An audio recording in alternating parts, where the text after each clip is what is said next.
Hello नमस्कार दोस्तों, कैसे हैं आप लोग। आशा करते हैं आप लोग अच्छे होंगे। देखिए एनडीए भर्ती को लेके यहाँ पर बहुत ही बड़ी खबर आई है, बहुत ही बड़ी अपडेट आई है। नई वैकेंसी जारी कर दी गई है एनडीए 2 2026 के लिए। तो इसको लेके जो भी नया अपडेट आया है, जो भी चेंजेस किया गया है, ये सब इस वीडियो में बताएंगे।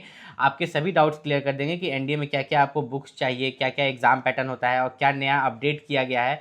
और अपियरिंग वाले कैंडिडेट अप्लाई कर सकते हैं कि नहीं, अगर अप्लाई कर भी सकते हैं तो उनका रिजल्ट जो है कब तक आना चाहिए, हर एक डाउट आपका क्लियर हो जाएगा। तो सबसे पहले ये वैकेंसी जो है नेशनल डिफेंस एकेडमी की तरफ से निकाली गई है, एनडीए की तरफ से, ठीक है, जो कि यूपीएससी के द्वारा निकाली जाती है, यूनियन पब्लिक सर्विस कमीशन की तरफ से, जिसका फॉर्म अप्लाई का लास्ट डेट है आपका 9 जून, ठीक है। 9 जून तक आप यहाँ पर फॉर्म अप्लाई कर सकते हैं, 9/6/2026 तक लास्ट डेट है फॉर्म अप्लाई करने का। और इन्होंने एग्जाम का डेट भी फिक्स कर दिया है। देखिए यहाँ पर इन्होंने एग्जाम का डेट भी लिख दिया है कि आपका जो डेट ऑफ एग्जामिनेशन रहेगा वो कब रहेगा।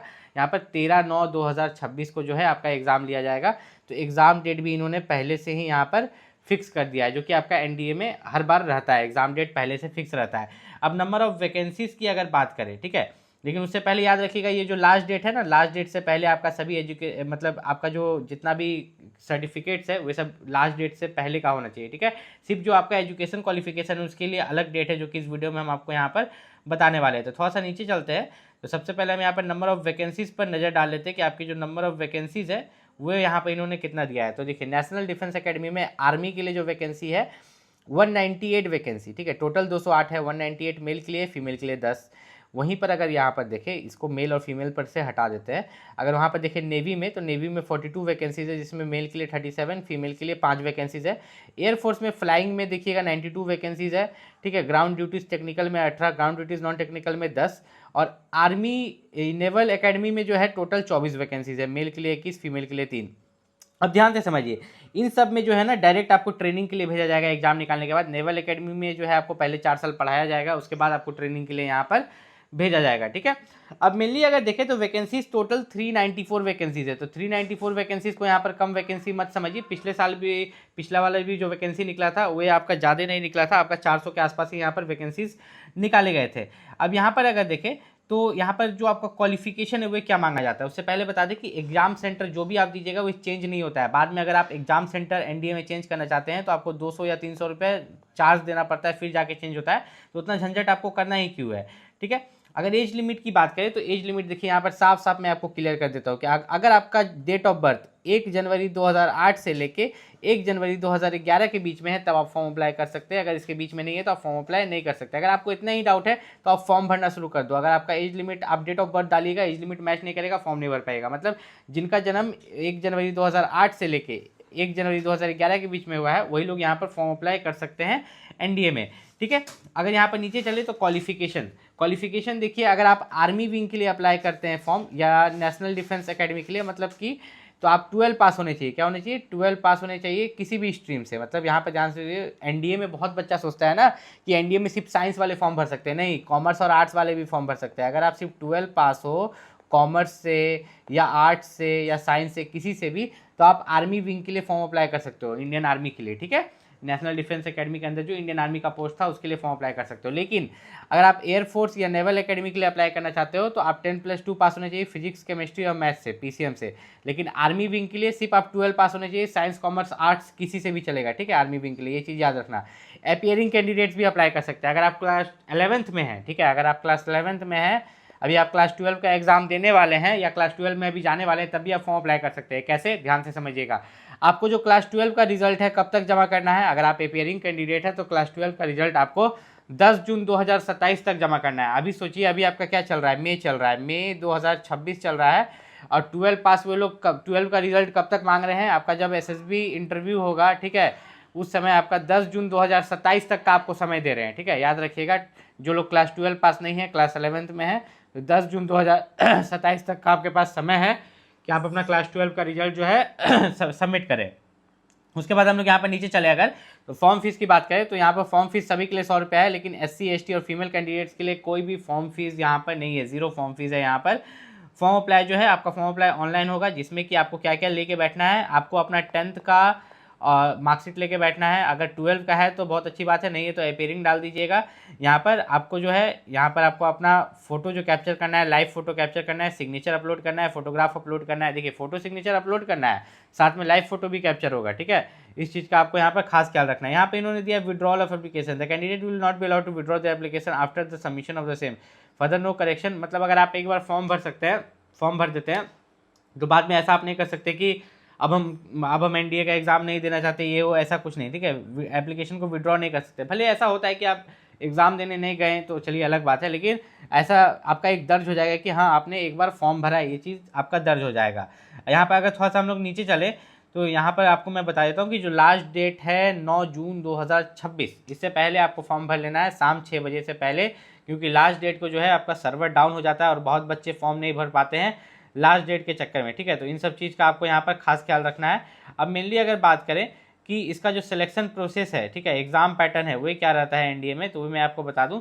स्कीम ऑफ एग्जामिनेशन, आपका जो यहाँ पर मैथ्स है, ठीक है, मैथ्स में यहाँ पर 300 मार्क्स का एग्जाम होता है। जनरल एबिलिटी टेस्ट, इसको जीएटी बोलते हैं, ये आपका 600 मार्क्स का होता है। अब इसमें क्या क्या रहता है मैं आपको बताऊंगा। दोनों के लिए 2.5 घंटा का समय रहता है, टोटल 900 मार्क्स का। और एसएसबी इंटरव्यू अकेला आपका 900 मार्क्स का होता है, ठीक है। तो टोटल आपका जो है 1800 में से लास्ट में जाके मेरिट बनता है। फिलहाल अभी हम एग्जाम के बारे में बात करते हैं। तो मैथ में अगर बात करें तो मैथ का जो सिलेबस है आपका 12 लेवल का है। मैं क्लियर बोल देता हूँ, मैं झूठ नहीं बताऊंगा, पूरा 12 लेवल का सिलेबस आप देखो। इसमें अलजेब्रा से पूछ रहा है, मैट्रिसेस पूछ रहा है, trigonometry, analytical geometry, differential calculus, ये क्लास 12 का है, ठीक है। इंटीग्रल कैलकुलस, वेक्टर अलजेब्रा, तो पूरा क्लास 12 का सिलेबस आपको दिया गया है। जनरल एबिलिटी टेस्ट की बात करें जो पेपर 2 है, ये आपका 600 मार्क्स का है, जिसमें आपका 200 मार्क्स इंग्लिश से है। यहीं पर बच्चा कंफ्यूज होता है, ध्यान से समझिएगा। ये आपका 600 मार्क्स का है, जिसमें आपका 200 मार्क्स इंग्लिश का है और जनरल नॉलेज से 400 मार्क्स का है। ये अब आपको समझ में आ गया होगा कि इसमें जो है जनरल एबिलिटी टेस्ट में इंग्लिश 200 मार्क्स का हो गया और जनरल नॉलेज आपका 400 मार्क्स का हो गया। अब यहाँ पर थोड़ा सा अगर हम लोग नीचे चलें तो जनरल नॉलेज में आपको फिजिक्स, केमिस्ट्री और यहाँ पर जो है जनरल साइंस से क्वेश्चंस यहाँ पर पूछे जाते हैं, हिस्ट्री से क्वेश्चन पूछा जाता है, ज्योग्राफी से पूछा जाता है, ठीक है। इन सब चीज़ से यहाँ पर क्वेश्चंस पूछे जाते हैं। अब मेनली अगर हम यहाँ पर बात करें कि आपका जो एग्ज़ाम होता है वो किस पर होता है, तो एग्ज़ाम आपका जो है OMR सीट पर होता है, ठीक है, जो कि हमेशा से आपका यहाँ पर चलते आ रहा है। अब बहुत बच्चों का डिमांड ये रहता है कि आप जब एनडीए में ज्वाइन करते हो तो एनडीए में जो है आपकी सैलरी क्या होती है, ठीक है। एनडीए में ज्वाइन करने के बाद जो है आपको क्या सैलरी दिया जाता है, तो आप यहाँ पर देख सकते हैं कि आपको जो सैलरी दिया जाता है वो अच्छा खासा रहता है। मतलब लगभग 85,000 पर मंथ जो है आपको सैलरी यहाँ पर देखने को मिलती है, जो कि आपको थोड़ा नीचे चलेंगे तो हम आपको यहाँ पर सैलरी आपको दिखा देंगे। तो लेकिन आर्मी, नेवी और एयरफोर्स तीनों का सैलरी में थोड़ा अंतर रहता है, ठीक है। इस चीज़ का खास ख्याल रखिएगा कि तीनों का सैलरी में यहाँ पर थोड़ा मोड़ा अंतर रहता है, लेकिन बेसिक पे सेम रहता है। देखिए यहाँ पर जो है आर्मी ऑफिसर्स के लिए इन्होंने बताया है, ठीक है, और साथ में एयरफोर्स और नेवी के लिए जो स्टिपेंड रहता है मेल और फीमेल कैंडिडेट्स के लिए during the training period at IMA, वो आपका 56,100 रुपये पर मंथ रहता है, ठीक है। मतलब पे लेवल 10 के हिसाब से ये बेसिक पे है आपका 56,100 रुपये पर मंथ। फिर आपका जब आप लेफ्टिनेंट बनते हैं तो लेफ्टिनेंट में जो आपका सैलरी रहता है लेवल 10 का 56,100 से लेके 1,77,500 के बीच में। कैप्टन बनने पर आपका वेतन 60,000 से लेके 1,93,000 तक जाता है। मेजर बनने पर 64,000 से लेके 2 लाख तक आपका वेतन यहाँ पर जाता है। तो इस तरह आपका वेतन बढ़ते बढ़ते मैक्सिमम 2.5 लाख तक जाता है, ठीक है। COAS के रैंक पर 2.5 लाख तक आपका वेतन यहाँ पर जाता है। इसके अलावा जो भी मान लीजिए आपको स्टार्टिंग में यहाँ पर 56,000 मिल रहा है, ठीक है, 56,100 मिल रहा है यहाँ पर बेसिक पे, और इसमें DA जोड़ दीजिए, DA 25,000 लगभग जोड़ दीजिएगा, तो आपका हो जाता है यहाँ पर 75,000 सैलरी। और इसमें और आप 15,000 रुपये जो यहाँ पर जोड़िएगा मिलिट्री सर्विस अलाउंस, ठीक है, 15,500, तो उसमें ये आपका कितना हो जाएगा, 90,000 रुपये हो जाएगा, 90,000 रुपये पर मंथ। इस तरह आपका बढ़ते जाता है, बहुत सारे अलाउंसेस आपको मिलते हैं। जैसे कि यहाँ पर अगर बात करें तो फ्लाइंग ऑफिसर को जो है 25,000 रुपया अलग से अलाउंसेस यहाँ पर मिलते हैं, वो भी हार्डशिप के हिसाब से। हाई है तो 25,000, मीडियम है तो 16,900 और लो है तो 5,300। उसके बाद यहाँ पर अगर आप देखिएगा थोड़ा सा नीचे चलिएगा तो बहुत सारे अदर अलाउंसेस है जो सभी को मिलते हैं। Para allowances 10,500, para reserve allowances 2,000 के आसपास, पैरा जंप इंस्ट्रक्टर 10,500, पैरा एलिस 3,400। तो ये जो अलाउंसेस आप देख रहे हैं ये सभी को मिलते हैं आपका, ठीक है। इतना अलाउंसेस मिलने के बाद आप सोच सकते हैं कि आपका सैलरी क्या होता है। ड्रेस अलाउंसेस, जो आप ड्रेस पहनते हो उसके लिए 20,000 रुपया सालाना आपको मिलता है, ठीक है, 20,000 रुपया सालाना, और हर साल जो है 25% से वो बढ़ जाता है, ठीक है, 25% each time DS increase by 50%। Transport allowances आपको मिलता है 7,200 रुपया यहाँ पर मंथ, ठीक है। ट्रांसपोर्ट अलाउंसेस मतलब यहाँ वहाँ कहीं भी आप जा रहे हैं घूमने तो 7,200 रुपया प्लस DA ट्रांसपोर्ट अलाउंसेस में आपको मिलता है यहाँ पर। उसके बाद आपको अगर बच्चा है तो आपका बच्चा को पढ़ाने के लिए क्लास 1 से लेकर 12 तक जब तक आपका बच्चा पढ़ेगा 2250 रुपये पर मंथ मिलेगा।